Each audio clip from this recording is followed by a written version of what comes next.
3/4 of all members. So that's is 16. So in my opinion, we have to follow the Constitution. Ayan. Sir, kahapon kasi sinabi ni Senator Ping na napag-usapan daw po ng majority na si Senator Cheese yung i-elect niyo, sir. How did you go about this decision? I don't want to preempt yung presiding officer discussion. Pag-uusapan pa yan ng mga senators. At under the rules, it's the Senate President who will preside unless the Senate will decide otherwise. No? So I don't want to preempt our discussion. So magkakaroon kami ng discussion dyan. Pero sir, tama ba? You are okay if ever yun yung maging decision ng majority na si Senator Cheese ang mag-preside? Kaya pag-uusapan muna. Pag-uusapan. I cannot preempt kung ano yung magiging discussion. But kayo, sir, you want to preside? We will discuss. No, we will discuss. But right now, as it stands in the rules, I will preside. Ito yung naging answer. Kasi there are reports na parang yun yung naging usapan kay Senator Cheese kaya siya lumipat sa kampo po ninyo. Well, i-discuss namin, no, as pag-uusapan yan ng mga senators. No? So again, I don't want to preempt the discussion, but we will have that discussion soon. Yung sa amendments or no impeachment rules, wala nang problema doon. Kahit was approved na during dun sa 12 lang yung quorum na being questioned that test report. Walang question doon. No? Walang question doon. Kasi may quorum naman eh. No? In fact, during that time, may quorum tayo and there's already established precedents na in the past, there are 8 instances wherein 12 senators lang ang determine ng quorum. Pero sir, yung sa session yung kahapon, yung mga election ng committee chairmanships, parang may mga inulit kayo doon dahil ba to Wala naman yung mga binanggit na pangalan na chairmanship were only manifestations. Kasi nag-elect na in the past tapos minanifest lang and then ang importante doon yung election ng mga members.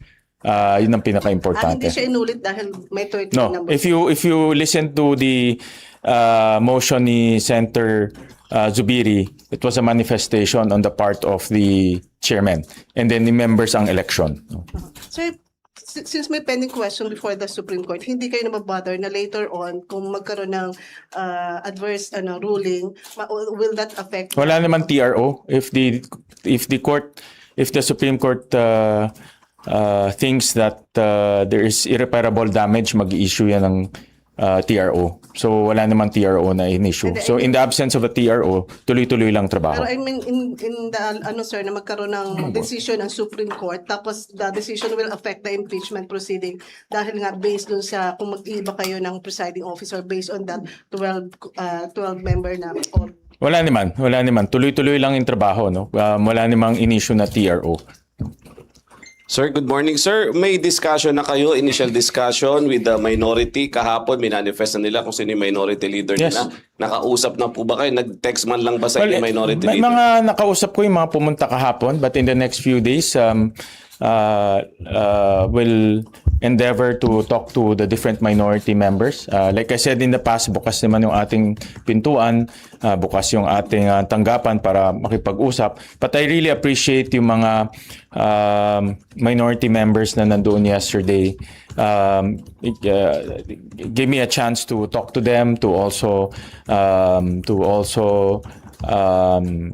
set the direction na mag-uumpisa na ng trabaho. And in fact, yesterday, naging very lively yung debate doon sa anti-hospital detention bill. No? So, ganun yung mga discussion na gusto natin in the next few weeks. And then I had also conversations with Senator Lauren Regarda regarding yung ibang mga priority measures niya. Ang maganda rin na-appoint na 3 minority members as chairman. No? Si Senator Bongo as chairman of the Sports and Youth Committee, si Senator Mark Villar, chairman ng very important banking committee, one of the most important committees in the Senate. And then si Senator Camille Villar was appointed also sa government corporations. Importante rin yan. As we all know, kailangan rin na yung mga government corporations accountable rin sa kanilang responsibilities. No? Sir, dun sa issue ng quorum, ng conviction threshold, mas dumarami yung nagsasabi na baka dapat ibaba dahil hindi na nga 24 yung within the jurisdictional Well, my power. opinion, it's malinaw ang constitution, no? 3/4 of all members. So that's is 16. So in my opinion, we have to follow the constitution, no? And sorry, 2/3. Correction, 2/3 of all members, no? Very clear ang constitution dyan. Pero pag-uusapan nyo yan, sir. Is the Senate Impeachment Court open to probably a motion para ibaba ang threshold? Well, I cannot predict kung anong mga I cannot predict kung ano yung mga issues na lalabas doon, but as far as I'm concerned, I will uphold what is written in the Constitution. Sir, sorry, sa segue lang ako sa the Senate was under attack. Kahapon ng DOJ nag-press con, sabi po ni Secretary Vida, the Senate was not under attack. Kayo po, ano ang I have to tingin read niyo the doon? final report, no? Ano ba yung context nung kanyang statement na yun? Alam ko very sensitive yung issue na yan, so I would read the final report. I'm not very sure kung yung statement na yan is out of a partial report or out of their discussion, but it's important for me na makita na yung final report, no? I've discussed this with members of the OSAHA, nag-meeting na kami. Very sensitive topic yan sa kanila, no? Kasi sila directly involved. So I don't want to discuss anything beyond what is coming out of that official report, in fairness to OSAA, no? And in fairness to the people involved rin. Sir, up to what extent will the Senate cooperate with DOJ, with NBI? Kasi sabi po ng DOJ, papapanagutin yung mga tumulong daw kay Senator De La Rosa to escape the Senate. Ang pinaka-importante sa akin, dapat independent at impartial investigation, no?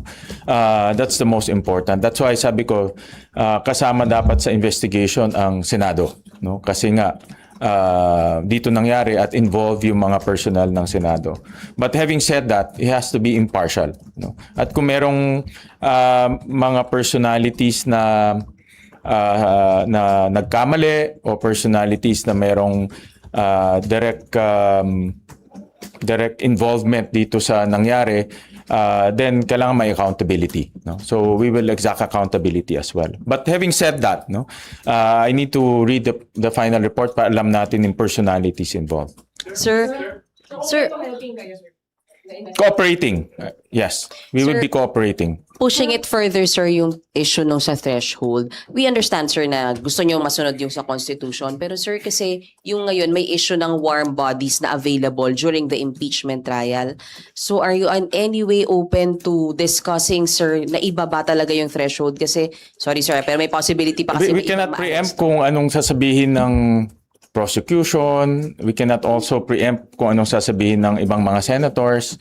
I can only state my opinion, no, on the matter. That even if lower yung number ng warm bodies, you will adhere to 2/3 of 24? Ako, at least my opinion, no. I don't know with the others. Hindi ko pa sila nakakausap on that matter, no. Sir, isa na lang. Sir, gaano kahalaga na makausap niyo sa Senator Alan Cayetano para sa inyong Senate presidency, knowing na siya yung pinalitan niyo at para sa mas united na Well, like ginawa ko kahapon, I reached out to all of the members, including the minority members on the floor. Kinausap ko si Senator Marcoleta, Senator Amy Marcos, Senator Lauren Legarda, Senator Pia. We had a very long discussion. Si Senator Bongo, yesterday, kausap ko rin siya. And that's why nga na-elect siya kaagad as chairman of the Youth and Sports Committee, no? Because yun naman yung kanyang advocacy. So, yan naman ang gusto natin, no? Makabalik sa trabaho. And even si Senator Joel yesterday, very clear naman yung kanyang direction is to go back to work. In fact, siya yung pinaka-productive yesterday on the floor, no? Sponsoring bills, sponsoring resolutions, and yan talaga ang trabaho namin. No? We have to go back to our normal programming. Do you plan to reach out to Senator? Yes, I plan to reach out to all. No, to all. After I've talked to Senator Camille Villar yesterday, we talked also. Kaya rin na-appoint siya as chairman of the Government Corporations Committee, which is a very important committee dahil we're also looking at implementing the optimization bill and kasama doon ang GOCCs. Do you see the need for a caucus, especially dahil malapit na Yes, dadating rin tayo dyan. In fact, we will have an all-senator caucus before the impeachment. Sir, di pa nagko-congratulate si Sananan. Okay? Personally, wala pa. No? Wala pa naman. But yung mga ibang senators like si Senator Lauren, nag-usap kami kahapon at maganda naman usapan namin. To that, sir? Wag na natin lagyan. Senwin, may mga lilipat pa bang mga ibang senador papunta po sa majority? Sino-sino po kaya? I cannot preempt rin kung ano yung kanilang magiging decision. But one thing for sure, sa mga nakausap ko, even in the minority, they want to go back to work. No? And si Senator Camille Villar, isa siya sa mga gusto nang to buckle down to work. No? But sir, what do you make of the absence pa rin ng ilang minority senators kahapon sa session, sa special session? Sorry, galing ako gym eh. Yeah, nauhaw na uhaw ako. Hindi ako nakainom. Para mawala yung stress. Oo. What's the question again? Yung absence sir nila kahapon. Well, I don't want to put any meaning to that.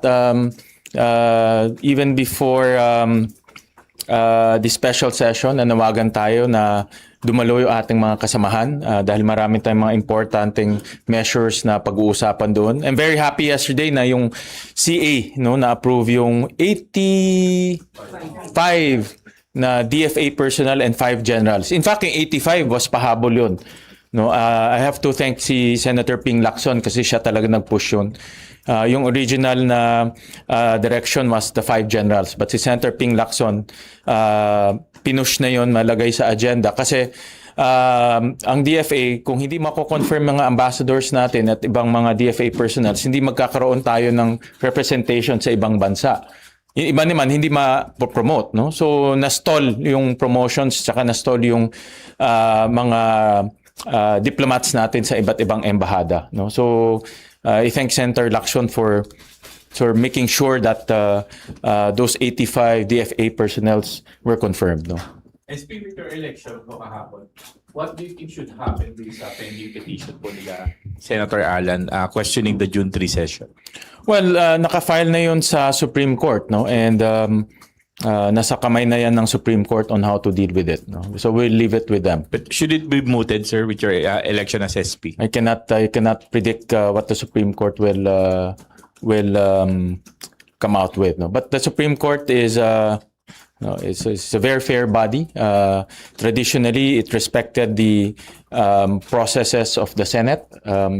So we'll leave it with them. Sir, are you confident that you will be able to hold on to your position until 2028? Kakaupo ko pa lang, yun na kaagad din. Kasi ako naman, honestly, I serve at the pleasure of our colleagues, no? Hindi naman ako, kumbaga, nasa kanila yun, no? Sa mga colleagues natin. And like, kilala niyo naman ako, whether Senate President or not, I will work for the Filipino people. Sir, kasi ang ano sir ng public, kung kakayanin pa ba after ng matapos yung binanggit nyo nga, Senate Flix, then another episode or another season ng Senate Flix na naman in the coming months? Ako ang sentimento na nakukuha ko sa ating mga kasamahan, gusto na nila rin bumalik sa trabaho eh, no? Stressful din nangyari sa lahat eh, hindi lang naman sa akin or sa ilan na senator, lahat na stress eh, no? So they want to go back to the regular programming, which is legislation, debates, resolutions. Hindi kami magkaka-agree on many things, hindi rin kami we will not have the same position on many things, pero ang position namin is certain na lahat kami gusto namin magtrabaho na. hindi man kami mag-agree on certain bills and resolutions, but at least napagdebatihan natin at napag-usapan natin. No? At kung maaprubahan, mas maganda. Kung hindi, then that's legislation eh. Legislation is hindi lahat ng gusto mo nakukuha rin eh. No? So at least napag-uusapan, napagdedebatihan. Sir, will the committees be able to hold hearings during Yes, the break? they can. Kahit na wala pa po yung ibang Ang quorum members is only one. No? So mayroon silang isang senator, pwede na silang mag-hold ng hearings. Kahit wala pa pong assignment ng yung mga minority members. Pwede na sila mag-hold ng hearings. They can get information, they can conduct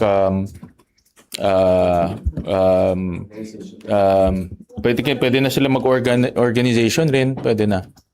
Sir, meron bang effort on the part of majority na madagdagan po yung 13? Kasi considering the fact na medyo manipis pa. Of course, we're very open. No? The majority is very open to welcoming other senators to join the group.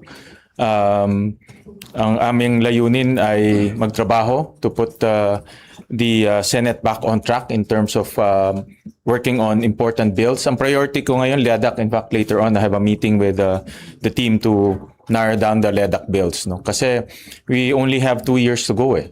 Ang cycle ng isang bill is more or less 1.5 years to 2 years. Alam niyo naman yan. No? So we barely have enough time to finish the bills. So kailangan talaga, kaya yesterday, pag may bills, talagang I talked to the chairman, I talked to the people who will debate para makita natin kung ano yung pwede nating solution and matapos yung bill. No? Pero sir, sa style ng leadership nyo, meron bang in-expect na major changes? Gusto ko yung style ni Senator Cheese. No, malinis yung banyo, malinis malinis yung garden, no, mabango yung Senate. In fact, kausap ko na nga siya eh, hiningi ko sa supplier niya ng pabango eh, no. So but ang tao kasi lalo na mga bisita natin, hindi naman nila alam yung rules of the Senate eh. Ang first impression nila, malinis ba yung banyo, maganda ba yung garden, maliwanag ba yung yung Senado. So those are the basics. Nung mayor ako, alam ni Ate, nung mayor ako, ganun rin ginagawa ko kasi image ng Senado yan eh, no? So that's one thing I learned from SP Cheese, na importante yung image. It might be trivial, no? Parang walang hindi importante, pero in the eyes of the public, importante yan. SP, in case na ma-elect nga si Sen Cheese na presiding officer ng impeachment court, bakit okay lang sa'yo? Sinasabi naman ng mga kasama mo na competent. Let's wait, guys, kasi pag-uusapan pa yan. No? Let's wait. It will be a discussion. Pero sir, yung BICAM ng budget mananatiling talagang open sa public? Yes, I talked to Senator JV this morning at napag-usapan na namin yung budget process. The BICAM will remain open.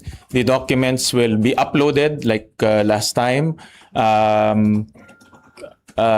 Mga transcripts uploaded rin real time. So lahat yan ipapatuloy ni Senator JV. Sir, kahapon po nag-post si Congressman Pulong Duterte. Sabi niya, may info siya na naglabas na raw may in-issue na warrant ang ICC for Senator Bongo. If ever lang, sir, na totoo yun, and Senator Bongo will seek the help of the Senate, can he expect the same, yung binigay kay Senator Bato na protective custody? Wala pa akong nakukuhang information na ganun. So it's very difficult again, it's very difficult to preempt. No? Let's wait kung totoo nga yung information na yun. No? So, sa ngayon, sir, di ba kasi parang sinasabi nila, kapag may session, hindi pwedeng mag-aresto sa Senate. May ganun bang aasahan si Senator? Ayoko magsalita in advance kung wala pang information. Mahirap, no? Mahirap. The situations vary, no? So it's very hard to answer and then iba naman yung situation, no? Sir, yung kay Senator Jinggoy Estrada, di ba nagbaba ng Sandigan Bayan ng 90 days suspension? Ang Senate po ba kailangan pa yun i-approve o automatic na yun? Okay.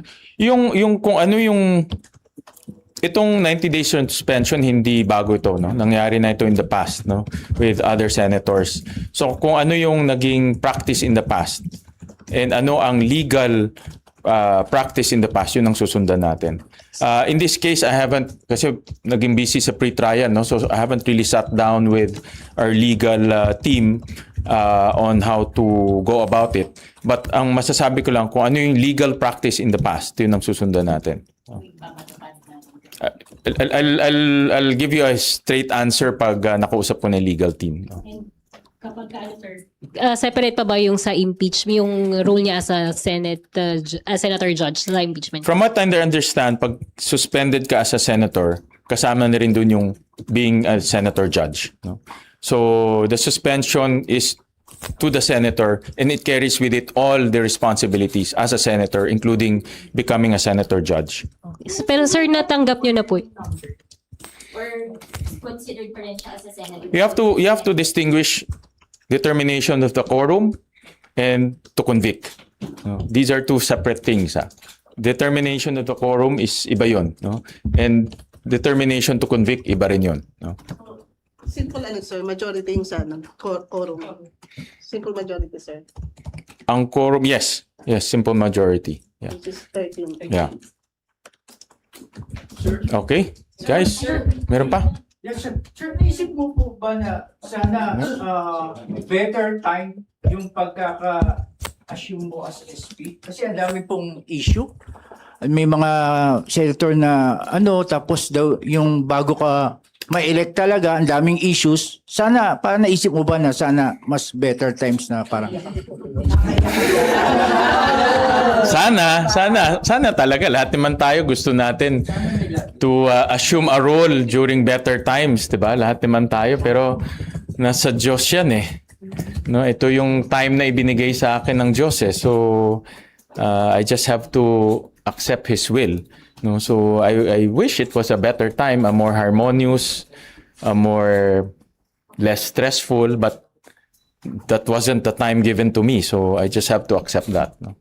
Heightened security alert pa rin po. Yes. Kapag magko-conduct po ng hearings ang committees, paano po ang magiging protocol? They will have to submit the guest list ahead of time. And then sa OSAA para alam ng OSAA sino yung mga resource persons ng iba't ibang committees. Okay naman eh. I monitor the process. Okay naman. Very smooth naman yung ganun. So we will request the chairman or the COMSEC, the committee secretaries, to submit the guest list ahead of time, no, para maabangan sa ano. But we will also, ang plano namin ni Sergeant at Arms is every end of the week, tomorrow actually, we'll have a security briefing with the PNP and other agencies para malaman namin yung status for the next week. No? So we'll take this week by week. Sir, more... Ngayon walang visitors po ng... Wala muna, except kung merong written request, no? Kagaya sa pre-trial, yung mga, in fairness sa mga senators, they sent us a list of names na gusto nilang pumasok, no? So I appreciate the senators for cooperating with the protocols, no? More on the impeachment lang. How are you preparing logistically, sir? Yes. Part of the That is the biggest challenge, the logistics portion, kasi maliit ang Senado eh. Ang pinaka problema natin dito, space, no? That is the biggest problem. Ang prosecution, gusto nila may sarili silang huddle room, may sarili silang media room, meron silang sariling staff. Ang defense, ganun rin. Of course, yung senators, may sarili ring mga requirements. So it's very difficult. And then under the Constitution, dapat open pa to the public. So that's another security hazard. So we need to make do with our limited space. Kaya hingi nga ako ng pag-unawa sa inyo na yung movements will be very difficult, the space will be very difficult, but we'll try our best to accommodate everyone. No? Ang importante naman, safe, maayos, at orderly conduct ng impeachment. So magkano nilalang budget, sir, for this? Sorry? How much are we allotting? Wala pa kaming final number, but not so much, no? Kasi dito lang naman yung gaganapin. Ang nakikita ko lang added cost dyan will be probably additional security or and food, parang kanya-kanyang dala eh. Alam ko eh, kanya-kanyang dala, no? So not so much kasi ang maganda yung venue dito eh. So hindi naman magiging magastos 'yun. Bakit po muna yung kinausap for the impeachment preps ay AFP, PNP? Kasi may Marines tayo dito. We have a Marine contingent. We have 20 plus Marine contingent here. So dapat coordinated. No? So kahapon, if may nagpicture yata kahapon. So hindi lang naman Marines, andun ng MMDA, Pasay LGU, NICA, PNP, AFP, sino pa ba? BFP, Fire. No? So marami sila. Yun nga, sir. Bakit security forces, sir, yung kinausap nyo for impeachment preps? Well, we have to admit that the personalities involved are political entities or political personalities. So we have to make sure na covered ang security aspect nitong impeachment proceedings, no.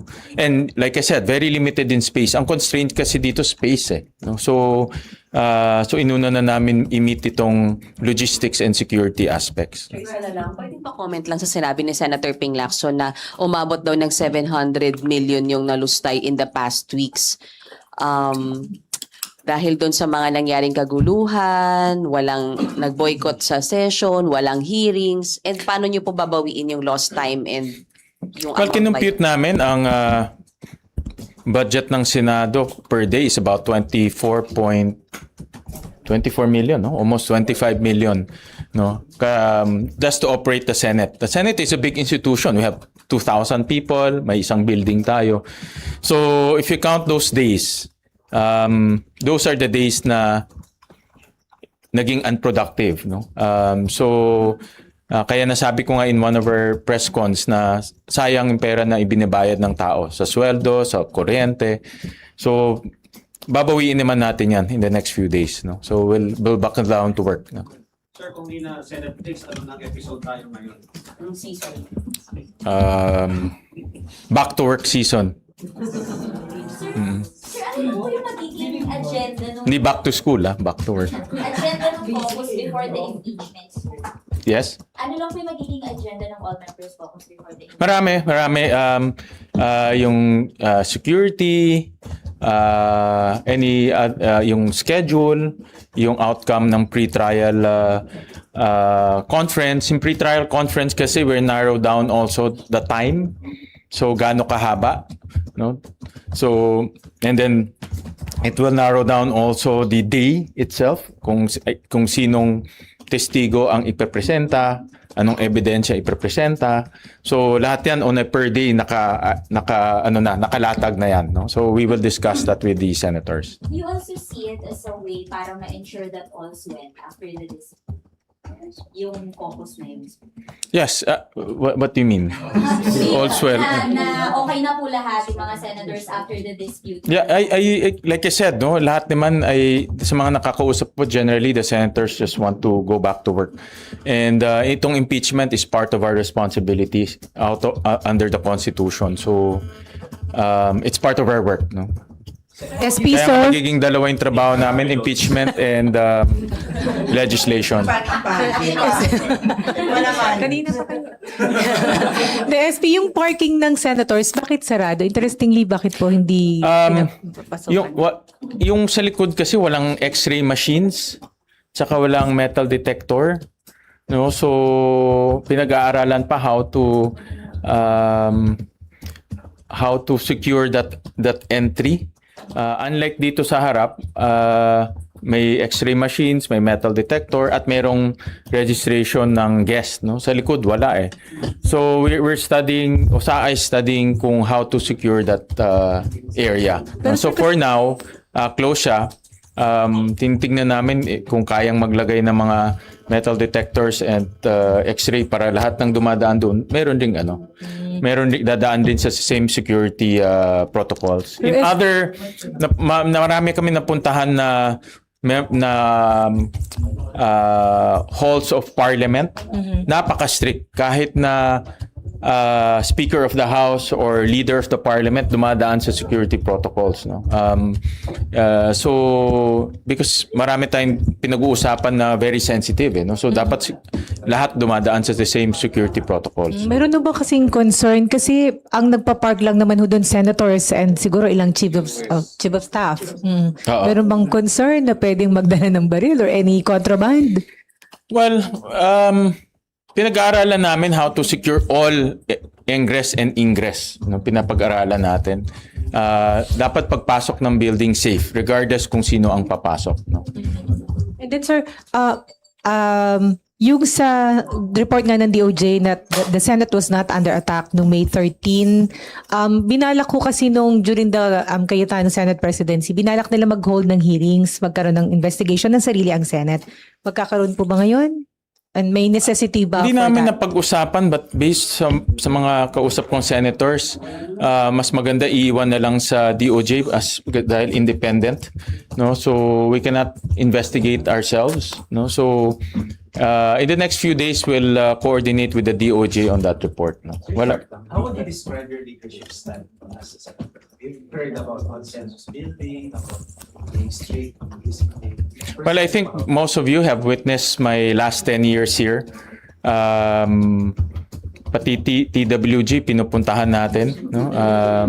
Kasi ako para sa akin TWG mas importante sa hearing kasi doon yung nitty-gritty ng bill making eh. So but I enjoy it, no? Kasi natututo ako at nakikilala ko yung mga resource persons. So I think if I describe it, kayo na lang mag-describe, no? I think